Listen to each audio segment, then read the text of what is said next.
ಸಖತ್ ಖಾರ ಬಣ್ಣ ಮತ್ತು ರುಚಿ ಆಚಿ ಚಿಲ್ಲಿ ಪೌಡರ್. ಮಾನ್ಯ ಅಧ್ಯಕ್ಷರೇ, ಈಗಾಗಲೇ ನಾನು ನನ್ನ ಕ್ಷೇತ್ರದ ಆಹಾರ ಪೂರೈಕೆಯಲ್ಲಿ ಆಗ್ತಕ್ಕಂಥ ವ್ಯತ್ಯಾಸಗಳ ಬಗ್ಗೆ ಮಾನ್ಯ ಸಚಿವರಿಗೆ ಪ್ರಶ್ನೆ ಕೇಳಿರ್ತಕ್ಕಂಥದ್ದು. ನನಗೆ ಅಧಿಕಾರಿಗಳು ಕೊಟ್ಟಿರ್ತಕ್ಕಂಥದ್ದು ಏನಿದೆ ಅಂತಂದ್ರೆ, ಕೇವಲ ನನ್ನ ಕ್ಷೇತ್ರದಲ್ಲಿ 8 ಜಿಲ್ಲಾ ಪಂಚಾಯತ್ ಬರುತ್ತೆ, ಕೇವಲ 4 ಜಿಲ್ಲಾ ಪಂಚಾಯತಿಗೆ ಮಾತ್ರ ಏನಂತಂದ್ರೆ ಸೀಮಿತಗೊಳಿಸಿದ್ದಾರೆ. 55 ತಾಂಡಗಳು ಬರುತ್ತೆ, ಕೇವಲ 23 ತಾಂಡಗಳಿಗೆ ಮಾತ್ರ ಉತ್ತರ ಕೊಟ್ಟಿದ್ದಾರೆ. ಇದರಲ್ಲಿ ನಾವು ಕೇಳಿರ್ತಕ್ಕಂಥದ್ದು, ಸ್ವತಂತ್ರ ಬಂದು 80 ವರ್ಷ ಆಯ್ತು, ಕೇಂದ್ರ ಸರ್ಕಾರನು ಫ್ರೀ ಅಕ್ಕಿ ಕೊಡ್ತಾ ಇದೆ, ರಾಜ್ಯ ಸರ್ಕಾರನು ಫ್ರೀ ಅಕ್ಕಿ ಕೊಡ್ತಾ ಇದೆ. ಇವತ್ತಿಗೆ ಏನಂತಂದ್ರೆ ನಮ್ಮ ತಾಂಡಗಳಿಗಾಗ್ಲಿ ಗ್ರಾಮೀಣ ಪ್ರದೇಶಕ್ಕಾಗ್ಲಿ ಮಳೆಗಾಲದಲ್ಲಿ ಬೇಸಿಗೆಗಾಲದಲ್ಲಿ ನೀವು ಕೊಡ್ತಕ್ಕಂಥ ಫ್ರೀ ಅಕ್ಕಿಗೆ 50 ರೂಪಾಯಿ 100 ರೂಪಾಯಿ ಆಟೋ ಏನಂತಂದ್ರೆ ಗಾಡಿ ಖರ್ಚು ಮಾಡ್ಕೊಂಡು ಏನಂತಂದ್ರೆ ಗ್ರಾಮಗಳಿಗೆ ಹೋಗ್ಬೇಕು. ನಾವು ಅಲ್ಲಿ ಹೋದಾಗ ಏನಂತಂದ್ರೆ ಅವರು ತಂಬು ತಗೋ ಸಲಗ ಡೀಲರ್ದವರು ಒಂದು ಸಲ ಕರ್ಕೊಂಡು ಹೋಗ್ತಾರ, ಮತ್ತೊಂದು ಸಲ ಹೋದ್ರೆ ಅವ್ರು ಏನಂತಂದ್ರೆ ಇರೋಂಗಿಲ್ಲ. ನೀವು ಕೊಡ್ತಕ್ಕಂಥ ಫ್ರೀ ಅಕ್ಕಿಯಲ್ಲಿ ಏನಂತಂದ್ರೆ ಎಷ್ಟು ಸಲ ನಾವು ಡೀಲರ್ ಹತ್ರ ಹೋಗ್ಬೇಕು? ಇವತ್ತಿಗೂ ನನ್ನ ಕ್ಷೇತ್ರದಲ್ಲಿ ನನ್ನ ಜಿಲ್ಲೆಯಲ್ಲಿ ಯಾವ ಗ್ರಾಮೀಣ ಪ್ರದೇಶದಲ್ಲಿ ಸಹ ಫುಡ್ ಗ್ರೇನ್ ಏನಂತಂದ್ರೆ ಗ್ರಾಮೀಣ ಪ್ರದೇಶಕ್ಕೆ ಹೋಗಿ ಕೊಡಂಗಿಲ್ಲ. ಯಾವ ತಾಂಡಗಳಿಗೂ ಸಹ ಏನಂತಂದ್ರೆ ಫುಡ್ ಗ್ರೇನ್ ಹೋಗಿ ಏನಂತಂದ್ರೆ ಕೊಡಂಗಿಲ್ಲ. ನೀವು ಸರ್ಕಾರದ ಆದೇಶ ಇದೆ 100 ಕಾರ್ಡ್ಗಳಿಗೆ ಏನಂತಂದ್ರೆ ತಾಂಡ ಅಟ್ಟಿ ಗೊಲ್ಲರಟ್ಟಿಗೆ ಮಾಡ್ಬೇಕು ಅಂತ ತಿಳ್ಕೊಂಡು, ಬಹುತೇಕವಾಗಿ ನಮ್ಮ ಜಿಲ್ಲೆದಾಗ ಯಾವ ತಾಂಡಗಳಿಗೂ ಏನಂತಂದ್ರೆ ಫುಡ್ ಗ್ರೇನ್ ಅನ್ನ ಕೊಡಂಗಿಲ್ಲ. ಇವತ್ತು ನಾನು 1.5 ತಿಂಗಳಿಂದ ನಮ್ಮ ಜಿಲ್ಲಾ ಮಟ್ಟದ ಅಧಿಕಾರಿಗಳಿಗೆ ಜನ ಬಂದು ಏನಂತಂದ್ರೆ ನಮ್ಮನ್ನ ಕೇಳ್ತಾ ಇದಾರೆ, ನಮ್ಮೂರಿಗೆ ಫುಡ್ ಗ್ರೇನ್ ಬರಂಗಿಲ್ಲ, ನಾವು 4-5 ಕಿಲೋಮೀಟರ್ ಏನಂತಂದ್ರೆ ನಾವು ಹೋದ್ರೆ ಡೀಲರ್ ಏನಂತಂದ್ರೆ ಊರಾಗಿರಂಗಿಲ್ಲ, ನಾವು ಹೋದಾಗ ಏನಂತಾರೆ ತಂಬು ಕೊಡಕ್ ಒಂದು ಸಲ ಹೋಗ್ಬೇಕು, ಮತ್ತೆ ಏನಂತಂದ್ರೆ ಫುಡ್ ಗ್ರೇನ್ ತರಕ್ ಏನಂತಾರೆ ಒಂದು ಸಲ ಹೋಗ್ಬೇಕು. ನೀವು ಕೊಡ್ತಕ್ಕಂಥ ಫ್ರೀ ಭಾಗ್ಯಗಳು ಏನಂತಂದ್ರೆ ಅವರೇ ಬಂದು ತಗೊಂಗಿದ್ದವ್ರು, ಇದಕ್ಕೇನು ಅರ್ಥ ಬರುತ್ತೆ ಅಧ್ಯಕ್ಷರೇ? ಒಂದ್ ನಿಮಿಷ. ಆಮೇಲೆ ನೀವ್ ಹೇಳಿರ್ತಕ್ಕಂಥದ್ದಿದೆ, ಹೊಸ ರೇಷನ್ಗಳನ್ನ ಕೊಡ್ಬೇಕಂತ ತಿಳ್ಕೊಂಡು ಹೇಳಿರಿ. ಇವತ್ತಿಗೂ ನಮ್ಮ ಜಿಲ್ಲೆಯಲ್ಲಿ ಹೊಸ ರೇಷನ್ಗಳು ಕೊಟ್ಟಿಲ್ಲ. ಮಾನ್ಯ ಸಚಿವರ ಉತ್ತರ ಕೊಡ್ಬೇಕು. ಮಾನ್ಯ ಸದಸ್ಯರು 9-10 ಕಿಲೋಮೀಟರ್ ದೂರ ಅನ್ನೋ ವಿಷಯವನ್ನು ಪ್ರಸ್ತಾಪ ಮಾಡಿದ್ದಾರೆ.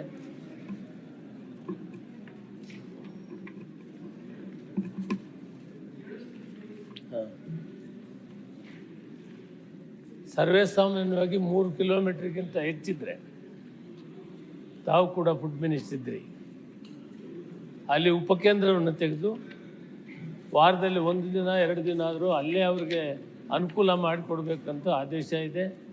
ಒಂದು ವೇಳೆ ಮಾನ್ಯ ಗುರುಮಠಕಲ್ ಕ್ಷೇತ್ರದ ವಿಧಾನಸಭಾ ಸದಸ್ಯರು ಅವರ ಕ್ಷೇತ್ರದಲ್ಲಿ ಯಾವುದೇ ಒಂದು 3 ಕಿಲೋಮೀಟರ್ಗಿಂತ ಜಾಸ್ತಿ ಇರುವಂಥ ಗ್ರಾಮ ಇದ್ದರೆ ಅದನ್ನು ಅವರು ಪಟ್ಟಿ ನಮಗೆ ಕೊಟ್ಟರೆ ಆ ಜಾಗದಲ್ಲಿ ಉಪಕೇಂದ್ರಗಳನ್ನು ನಾವು ಪ್ರಾರಂಭ ಮಾಡಿ ಅಲ್ಲಿ ಅವರಿಗೆ ವಿತರಣೆ ಮಾಡುವಂಥ ವ್ಯವಸ್ಥೆಯನ್ನು ಮಾಡ್ತೀವಿ.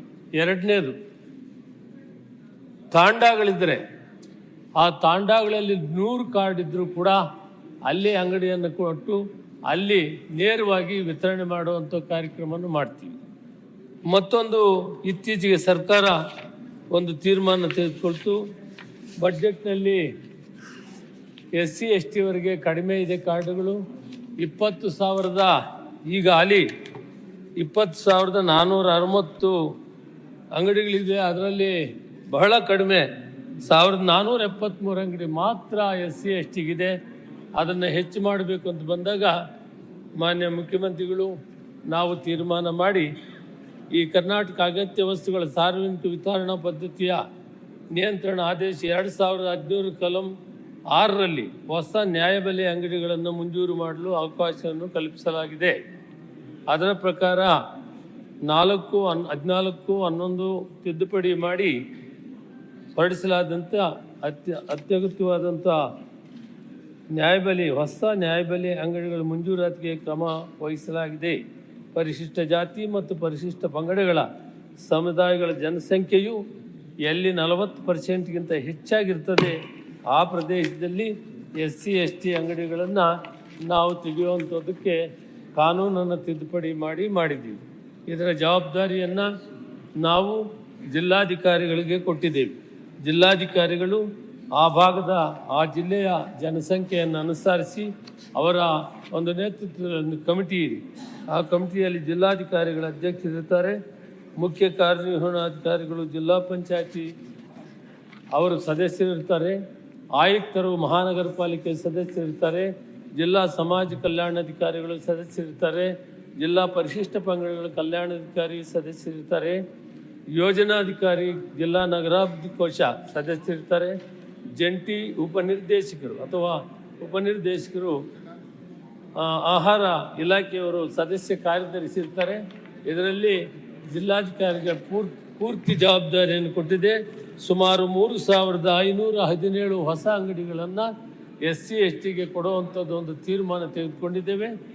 ಆದ್ದರಿಂದ ಈ ಒಂದು ಅಂಗಡಿಗಳಲ್ಲಿ ಕೂಡ ಡಿಸೆಂಟ್ರಲೈಸೇಷನ್ ಮಾಡಿ ಸುಲಭವಾಗಿ ಜನಕ್ಕೆ ಸಿಕ್ಕುವಂಥದ್ದು ಮಾಡಿ, ಅದಕ್ಕಿಂತ ಹೆಚ್ಚು ಅಂಗಡಿಗಳಿದ್ರೆ ಜನರಲ್ನನ್ನು ಕೊಡಬೇಕು ಅನ್ನೋ ಒಂದು ನಿರ್ಣಯವನ್ನು, ಮಹತ್ತರವಾದ ತೀರ್ಮಾನವನ್ನು ತೆಗೆದುಕೊಂಡು ಇವತ್ತಿನ ಹೊಸ ಮೀಸಲಾತಿಯನ್ನು ಅನುಸರಿಸಿ ಈ ಅಂಗಡಿಗಳನ್ನು ವಿತರಣೆ ಮಾಡುವಂಥದ್ದು ಸರ್ಕಾರ ತೀರ್ಮಾನ ತೆಗೆದುಕೊಂಡಿದೆ.